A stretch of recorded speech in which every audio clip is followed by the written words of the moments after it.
Hello everyone. तो ये एक बहुत अच्छी ब्रेकआउट स्ट्रैटेजी है, मतलब चलो काइंड ऑफ एक टू स्टेप ब्रेकआउट स्ट्रैटेजी ही है। बट इतना भी क्लियर टू स्टेप नहीं है, बट हम इसको आधा two step breakout strategy consider करेंगे, आधा डायरेक्ट ब्रेकआउट स्ट्रैटेजी। तो अगर हम लोग क्लोज से देखते हैं तो देखो, मार्केट गिरा, ऊपर गया, यहाँ पे मार्केट रेसिस्ट किया, फिर नीचे गिर गया। तो हम लोग क्या करेंगे, इधर पे एक लाइन ड्रॉ करेंगे, क्योंकि यहाँ से मार्केट नीचे गिरा था और यहाँ पे सपोर्ट लिया था। अब अगर मार्केट इसके ऊपर भी निकला तो भी हम लोग इधर तो नहीं बाई कर सकते। देखो, इधर तो नहीं बाई कर सकते। क्यों नहीं कर सकते? ये जो दिख रहा है, ये जो सपोर्ट है, ये कहीं ना कहीं अब रेसिस्टेंस बन जाएंगे। तो हमें इसके ऊपर मार्केट को निकलना चाहिए। तब क्या होगा, इधर से लेके इधर तक अच्छा खासा गैप है, ऐसा कुछ भी नहीं है जो नॉर्मली उसे रोक सकता है। तो हम लोगों को ये स्टेप भी ब्रेक करने का वेट करना पड़ेगा। तो इसीलिए क्या होगा, एक step to step breakout strategy ही बनता है। लेकिन अगर हम बाई क्लोज देखते हैं तो कहीं ना कहीं ये विक जो है, ये विक भी एज अ रेसिस्टेंस काम करेगी। लेकिन ये स्ट्रैटेजी देखो, two step three step strategy बहुत स्ट्रांग होती है। इसीलिए ये अगर एक छोटे मोटे विक रहेंगे तो इतना मतलब इतना वो वैल्यू नहीं ऐड करते। बट फिर भी कहीं ना कहीं मतलब हमें उससे केयरफुली रहना चाहिए। लेकिन इसमें एक और चीज क्या है, अगर मार्केट को ऊपर निकलना है तो देखो, अगर ये विक जो है कहीं इतनी नीचे होती तो डायरेक्टली अगर टच करती तो दिक्कत होती। लेकिन जब मार्केट के ये स्पेस और ये स्पेस के बीच गैप पड़ा हुआ है, तो जो लोग भी इधर पे बाई करेंगे वो इतने सारे बाई करेंगे, क्योंकि अभी ये इतना थोड़ा इधर डिस्टेंस है कि वो आराम से निकल जाएगा। और जैसे मैंने बोला, two step three step strategy बहुत स्ट्रांग होती है।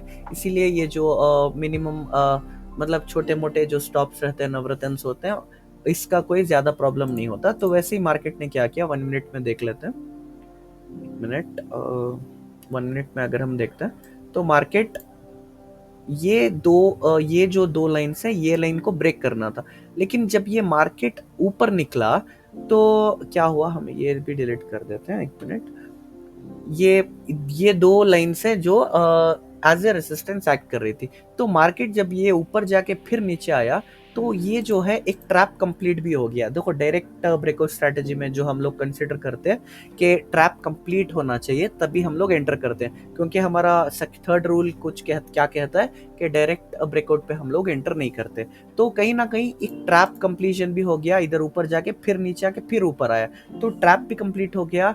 टू स्टेप स्ट्रैटेजी भी थी, दो दो रेसिस्टेंस को ब्रेक करके आ रहा है। तो मार्केट जब इधर अच्छा खासा होल्ड कर रहा था तो हम लोग देखो, एक हमारे पास अब बॉडी गार्ड्स कितने हैं जो मार्केट को नीचे गिरने से रोक सकते हैं, एक दो। तो हम लोग अगर इधर तक स्टॉप लॉस रख लेते हैं, इधर तक हम लोग अगर स्टॉप लॉस रख लेंगे तो आराम से 1:1.3 1.4 की स्ट्रैटेजी है। तो अब देखो, 1 आवर में मार्केट ने दो रेसिस्टेंस भी ब्रेक करके ऊपर भी खेल रहा है, ट्रैप भी कंप्लीट हो चुका है, और अच्छा खासा खूबसूरत ऊपर गैप भी है, मतलब बहुत ज्यादा गैप भी है ऊपर। ऐसा कुछ भी नहीं है जो उसे रोक सकता है। तो बहुत अच्छी स्ट्रैटेजी है। मैंने भी आधी क्वांटिटी ली थी, क्योंकि आधे मैंने कहीं और लगाए हुए थे। तो 1304 से लेकर अगर हम लोग 1306 तक पकड़ते हैं, ये बहुत ज्यादा है। मैं इधर एग्जिट कर लिया था, क्योंकि जब मार्केट इधर रिट्रेस करके जब इधर निकला तो मैं ये लेवल पे 1320 पे एग्जिट कर लिया था। लेकिन वो ही बहुत ज्यादा है भाई, 8%। सब जो 1 लाख के 8,000, 2 लाख के 16,000, बहुत ज्यादा, मतलब बहुत अच्छी स्ट्रैटेजी। और स्टॉप लॉस बहुत कम था और टारगेट बहुत ज्यादा था। तो 1 लाख में 8,000 कमाने के बहुत कम स्ट्रैटेजी से ऐसे आते हैं। तो बहुत अच्छी स्ट्रैटेजी थी। एक तो डायरेक्ट ब्रेकआउट का जो रूल था, ट्रैप कंप्लीशन, वो भी इसने कंप्लीट कर दिया था। और टू स्टेप ब्रेकआउट स्ट्रैटेजी है जो है, उसका भी ये कहीं ना कहीं एक जो रूल्स है वो भी प्ले कर रहा था। तो और स्टॉप लॉस भी कम था। तो बहुत अच्छी स्ट्रैटेजी है, और साथ में बहुत बड़ी गैप थी।